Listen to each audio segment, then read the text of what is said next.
Telangana police శాఖలో పాలనాపరమైన వ్యవహారాలకు సంబంధించి కీలక పరిణామం చోటు చేసుకుంది. మొత్తం 4 కమిషనరేట్ల పరిధిలో కొత్తగా ఏర్పాటైన జోన్లకు పలువురు డీసీపీలను బదిలీ చేస్తూ ప్రభుత్వ ప్రధాన కార్యదర్శి కె రామకృష్ణారావు అధికారిక ఉత్తర్వులు జారీ చేశారు.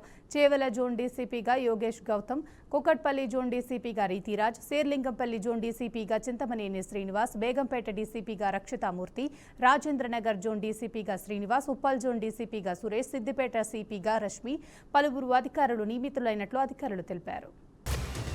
తెలంగాణ పోలీస్ శాఖలో పాలనాపరమైన వ్యవహారాలకు సంబంధించి కీలక పరిణామం చోటు చేసుకుంది.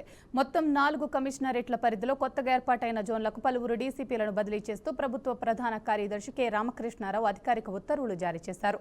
చేవెళ్ల జోన్ డీసీపీగా యోగేష్ గౌతమ్, కుకట్పల్లి జోన్ డీసీపీగా రీతిరాజ్, శేర్లింగంపల్లి జోన్ డీసీపీగా చింతమనేని శ్రీనివాస్, బేగంపేట డీసీపీగా రక్షితామూర్తి, రాజేంద్రనగర్ జోన్ డీసీపీగా శ్రీనివాస్, ఉప్పల్ జోన్ డీసీపీగా సురేష్, సిద్దిపేట సిపిగా రష్మి పలువురు అధికారులు నియమితులైనట్లు అధికారులు తెలిపారు.